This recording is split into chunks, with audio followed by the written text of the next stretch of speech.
The last words you speak in this life are a pretty big deal, so you better get them right. In the case of these celebrities, their final words left a pretty haunting impression among their family, friends, and fans. Old Blue Eyes, Francis Albert Sinatra, had a truly stunning career, both in the scope of his achievements and the length of his time in the limelight. He began performing music as a teenager, and by his mid-20s was starting to attract attention from far and wide. He became a sensation during the war years in the 1940s, launching a career that, with minor slumps, would not truly settle until his health began to fail him in the 1990s. At the end of his long and storied life, Sinatra's last words were few and were spoken only to his grief-stricken wife, Barbara. Lying in a Los Angeles hospital bed after a heart attack, Sinatra said, "I'm losing it." Sinatra lost consciousness and passed away shortly after speaking these words, showing a prescience about his situation that may actually be seen as comforting. Apple co-founder Steve Jobs was not a celebrity in the traditional sense, at least not at the start of his career. Before the 2000s, Jobs was better defined as a tech entrepreneur and businessman, and of course he remained those things to the end of his life, a life cut short in October 2011 by pancreatic cancer. In the last decade or so of his life, as Jobs presided over Apple's rolling out of products like the iPod, iPhone, iPad, and ever-improved versions of the beloved Macintosh computers, he became a celebrity with an almost cult-like following. Clad in his signature black turtleneck, Jobs could command the attention of thousands in auditoriums, and many more watching remotely, as he unveiled Apple's newest creations and explained the implications they had for the world beyond. Today, we're introducing iPhone 4, the fourth generation iPhone. At the end of his 8-year battle with cancer, it seems as though he were looking into a world beyond as well. Jobs' last words, as heard by relatives, were, "Oh wow, oh wow, oh wow." Much like Frank Sinatra, who seemed to have known the end was upon him, so too did James Brown, the hardest working man in show business. Brown's final words were strikingly similar to those of Sinatra as well. On the morning of Christmas 2006, Brown suffered congestive heart failure and uttered the words, "I'm going away tonight," to his longtime friend and manager Charles Bobbitt. Bobbitt initially didn't believe Brown was in any real danger, but quickly realized the severity of the situation when Brown slipped into unconsciousness and took his final breaths. The godfather of soul had spent more than half a century putting on high-energy performances with his band, and his infamous drug abuse had done irreparable damage to his body. How did all of this trouble begin? Living in America. Brown was not the type to settle into retirement, though. Despite being weak, confused, and near death in the final days of 2006, Brown was scheduled to play a New Year's Eve show just a few days later.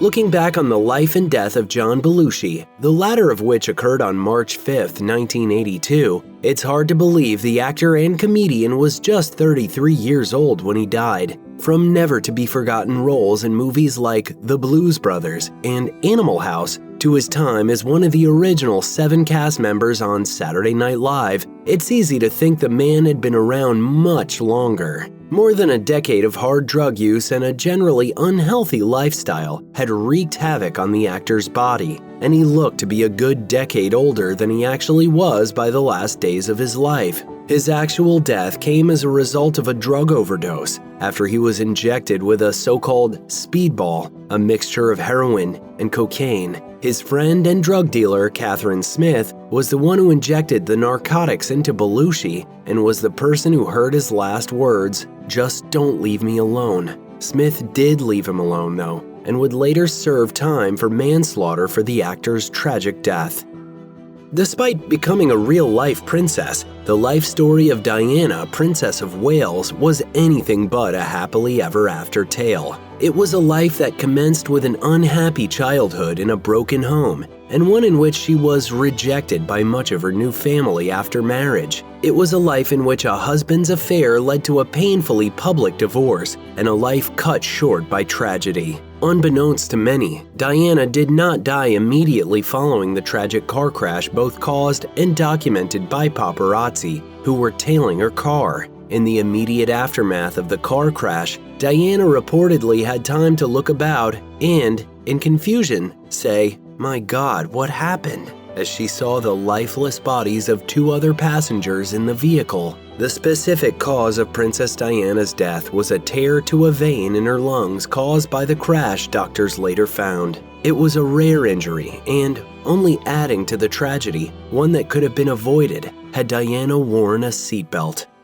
When Heath Ledger died of an accidental prescription drug overdose in January 2008, he was at a point in which his career should have blasted off into the stratosphere. Instead, it was cut short at age 28. His final words show that the actor had no intention of dying, but he was indeed in some deep state of denial. On his last night, the Australian actor told his sister over the phone, Katie, I'm fine. I know what I'm doing."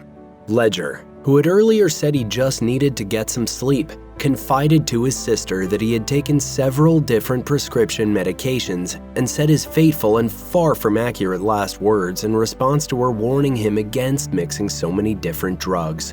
The toxicology report run on Ledger found a deadly mix of sleeping pills and opioids in his system at the time of his death. When he died, Ledger was father to a toddler. He had an Academy Award-winning role as the Joker in The Dark Knight in the can, and every indication he believed he would indeed be fine and live on. I think you and I are destined to do this forever.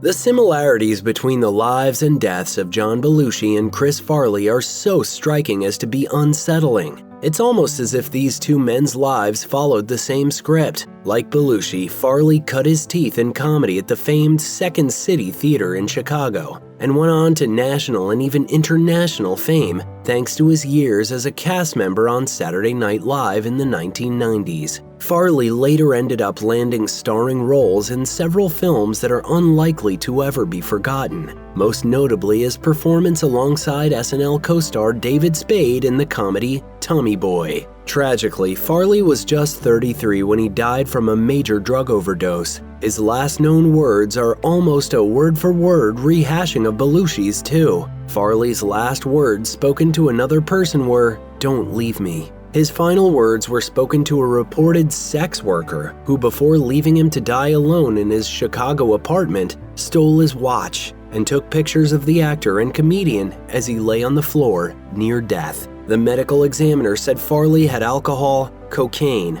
morphine, and marijuana in his system when he died, just months after participating in a rehab program. Much like his character in the Fast and Furious franchise, Paul Walker had a love of fast cars. Sadly, Walker died in 2013 when he lost control of his Porsche Carrera GT into a lamppost and several trees. His actual final words were most likely spoken to his passenger and fellow crash victim, Roger Rodas, so we only know what was said before getting into the car. While stepping out of a charity event to take his sports car for a quick spin, Walker called out, "Hey, I'll be back in 5 minutes, alright?" But within mere minutes, Walker would be dead with a body so badly damaged by the crash that it could not be positively identified until medical experts could check dental records. Walker left behind a teenage daughter and a legacy of films that were all about daredevil feats of speed in cars.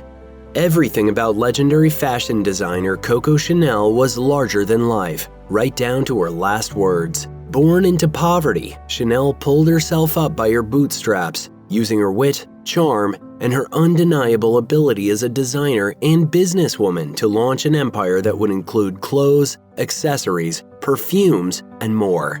During World War II, Chanel became romantically involved with a Nazi intelligence officer, and when her nephew was imprisoned by the Germans, she even made a deal to use her contacts in European high society to work as a spy for the Nazis in exchange for his release. By the time of her death in 1971, The 87-year-old Chanel, or at least her brand, was a household name. Chanel clearly knew when the end was imminent, even though she didn't seem ill despite her advanced age. True to her character, her final words were a flourish that topped off an amazing, if controversial, life. On January 10, 1971, Chanel reportedly said to her maid, Celine, "You see, this is how you die." And shortly thereafter, she did just that, her bed becoming a deathbed. The last words spoken by legendary actor and comedian Groucho Marx would be haunting and tragic if spoken by most people lying on their deathbeds, but when Marx said, "This is no way to live," shortly before dying, he was making one last quip for the ages. So in this case, his last words are actually pretty hilarious, and it's okay to laugh. He was in on the joke. Marx was 86 years old when death came for him in 1977. He had been in poor health for 2 months, suffering from respiratory ailments that worsened into the pneumonia that would eventually kill him. Marx seems to have been well aware he was near the end, and his last words were perhaps the ultimate example of superb comic timing. Legendary singer Bob Marley was only 36 years old when he died in 1981, a fact that is hard to believe when one considers the outsized impact the man had on music and culture at large. What's less surprising is that his last known words, spoken to his son Ziggy, were sage and sorrowful, uttered shortly before succumbing to complications of a malignant form of melanoma that, over the course of half a decade, spread from one of his toes throughout his entire body. The cancer that killed Marley may well have been treated had he allowed the amputation of his toe, but his Rastafarian faith forbade such an operation. And also, in keeping with the type of messaging he had espoused his whole life, Marley's last words to Ziggy were, "Money can't buy life." One can speculate that he meant money cannot buy the treatment needed to sustain life, but more likely Marley meant money cannot bring happiness and fulfillment in life. Only a life well lived can do that. My richness is life, forever. Say what you will about John Lennon and Yoko Ono's relationship breaking up the Beatles or about Lennon's notorious arrogance and eccentricities, he was an excellent musician. And he was a human being who deserved to live a lot longer than he did. But due to the actions of Mark Chapman, who was determined to kill a famous person and resented Lennon's comments about the Beatles being bigger than Jesus, his life was cut short. Chapman shot Lennon in the back multiple times at close range on December 8, 1980. His last words were long thought to be the gut-wrenching "I'm shot, I'm shot." But it later came out that his last spoken word could also have been a soft "yes," whispered in response to being asked if he was John Lennon.